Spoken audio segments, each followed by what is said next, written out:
তৃণমূল শ্রমিক সংগঠনের কথায় ধার দেনা করে গাড়ি কিনেছিলেন, এখন গাড়ি চালাতে দেওয়া হচ্ছে না। অভিযোগ তুলে রাস্তা অবরোধ শ্রমিকদের।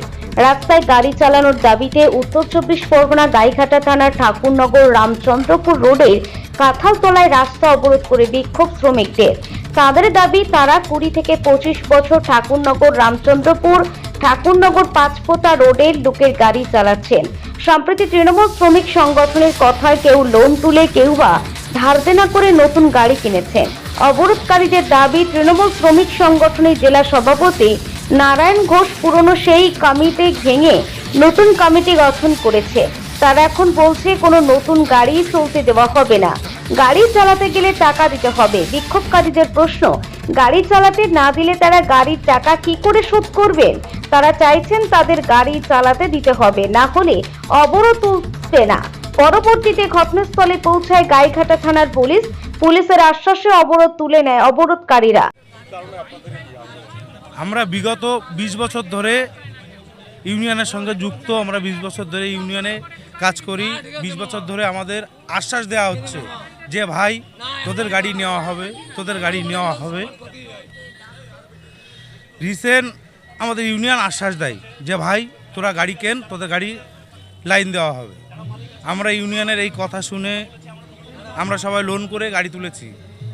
তোলার পরে আমাদের বনগাঁ নান্টু ঘোষ ডাকে, সেখানে যাওয়ার পরে আমাদের কাছ থেকে 4 দিন সময় নেয়, নেওয়ার পর 15 দিনের উপরে হয়ে যায়। গতকাল আমাদের ডেকেছিল, সেখানে গেছি। গিয়ে যাওয়ার পরে আমাদের সঙ্গে কুকুরের মতো ব্যবহার করেছে, কুকুরের মতো আমাদের ঢুকতে দেয়নি। আমরা গরিব মানুষ, টাকা দিতে পারবো না, এই জন্য আমাদের সঙ্গে কুকুরের মতো ব্যবহার করেছে। যে আমাদের আর গাড়ি নেওয়া হয় না, এই জন্য আমাদের যে পুরনো বিগত কমিটি ছিল সেই কমিটি উনি ভেঙে দিয়েছে, যে আমাদের গাড়ি আর ঢুকবে না। এই জন্য আমরা এখানে অবরোধ রেখেছি। কেন ঢুকতে দিচ্ছে না? আমরা টাকা পয়সা দিতে পারছি না, তাই।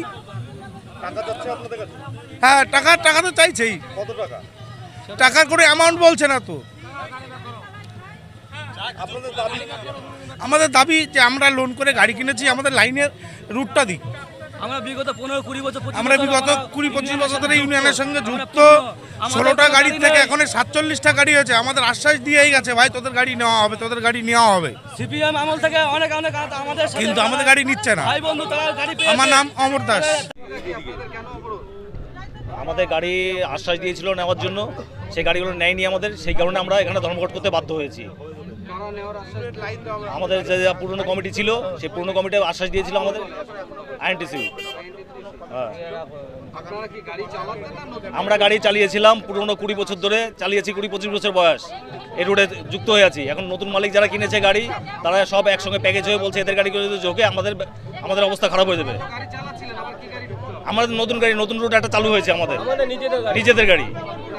হ্যাঁ, লোকের গাড়ি চালিয়েছি এই 25 বছর ধরে লোকের গাড়ি চালিয়েছি আমরা। হ্যাঁ, নিজেরা গাড়ি কিনেছি, সেই কারণে গাড়িগুলো ঢুকবে না, সেই কারণে সব প্যাকেজ হয়ে একসঙ্গে হয়েছে। নতুন গাড়ি ঢুকালে কি টাকা চাইছে? হ্যাঁ, টাকা চাইছে। কত টাকা চাইছে সেটা বলছে না, টাকা চাইছে। কে চাইছে? উপর মহল থেকে। উপরে কারা আছে? উপরে এই নামটা কি বললো? হ্যাঁ, নান্টু ঘোষ। নান্টু ঘোষ? হ্যাঁ। নান্টু ঘোষ টাকা চেয়েছে? হ্যাঁ। কত টাকা চেয়েছে? সেটা বলেনি। হ্যাঁ, টাকা দিলে গাড়ি ঢুকবে, তার গাড়ি ঢুকবে না। আমরা চাইছি সুষ্ঠুভাবে আমাদের লাইন দুটো ডালপথে ব্যবস্থা করা হোক আমাদের, যাতে বেঁচে থাকি। পবিত্র কুমারবালা। এই বিষয়ে বনগাঁ সাংগঠনিক তৃণমূল শ্রমিক সংগঠনের সভাপতি নারায়ণ ঘোষ বলেন, আমাকে ওখান থেকে 6টি গাড়ি চালানোর জন্য চিঠি করা হয়েছিল, কিন্তু কেউ বা কারা 13টি গাড়ির উদ্বোধন করে। অলরেডি ওখানে 40টি গাড়ি চলছে। এত গাড়ির অনুমোদন দিলে তাদের রুটের রুজিতে প্রবলেম হবে। তবে বিষয়টি নিয়ে ওখানকার নেতৃত্ব কথা বলেছে, আলোচনা করে সমস্যার সমাধান করা হবে। প্রথমে একটা কথা বলি, ওখানে ব্লক সভাপতি আছে, যেটা নিয়ে ঘটনা আমি যত জানতে পেরেছি যে ওখানে 48খানা ডিজেল অটো চলে। এখন ডিজেল অটো আপনারা জানেন অবৈধ, তা সত্ত্বেও যেহেতু দীর্ঘদিন 20-25 বছর ধরে তারা এই অটো রুটটা চালাচ্ছে, আমি যতদূর শুনেছি। এখন ওখানে নতুন করে কিছু অটো ঢুকানোর, ডিজেল অটো ঢুকানোর চেষ্টা। আমার কাছে দেখুন ওখানকার অটো ভাইরা যারা দীর্ঘদিন প্রায় ওখানে 47 জন আছে অটো ভাইরা, তারা জমা দিয়ে গেছে। এখানে ব্লক সভাপতি দিয়ে গেছে, এখানে ঠাকুরনগর শিমুলপুর 1 নম্বরের টোটো ভাইরা দিয়ে গেছে। এতগুলো আপনারা লিস্ট দেখুন। এই যে একের পর এক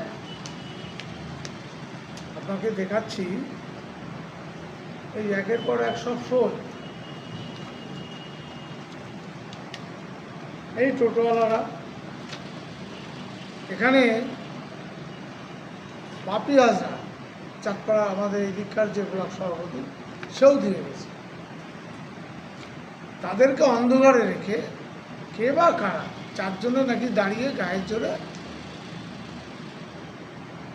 অটো চালাতে গেছে। অটোওয়ালারা রুখে দাঁড়িয়ে, কালকে সব অটোওয়ালারা এসেছিল, উভয় পক্ষ এসেছিল।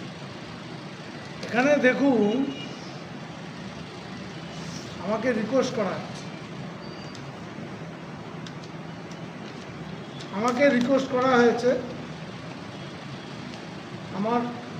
আমাদের প্যাটে আমাকে দিয়েছে যে 6খানা গাড়ি দেওয়া হোক। এতজনের সই আছে আপনারা দেখতে পাচ্ছেন। এইবার অটোওয়ালাদের বক্তব্য যে আমরা 48 জন চলছি, তারপরে ওরা বলছে 13খানা চালিয়ে দিয়েছে। আমি বললাম আমাকে তো ওখানে 6খানা দিয়েছে। এবার পেটের দায়ে মানুষ আসে, আজকে দীর্ঘদিন তারা এই অটো চালিয়েই খাচ্ছে।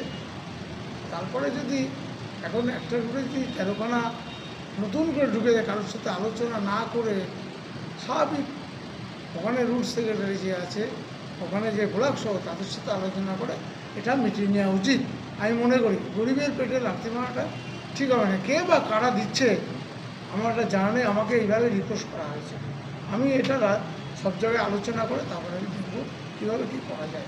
আমি চাই না কোনো দ্বন্দ্ব কোনো কিছু হোক। এই যে বলা হচ্ছে কে নিয়ে খারাপ, এখন আপনি এটা বুঝতে পারছেন 6খানার জায়গায় 13খানা, তাহলে এর মধ্যে শস্যের মধ্যে ভূত আছে, কে বা কারা করছে এটা আমার জানা নেই। ঠিক আছে, এগুলো কি সব মানে অবৈধ বেআইনি অটো? সবই বেআইনি। ডিজেল মানে বেআইনি, সরকারের আপনারা কি নির্দেশ। মানে কি চাইছেন, কি পদক্ষেপ নেবেন? পদক্ষেপ ওখানে ব্লক সভাপতি আছে, ওখানে সভাপতিরা আছে, এক জায়গায় বলবে, বসে সিদ্ধান্ত হবে।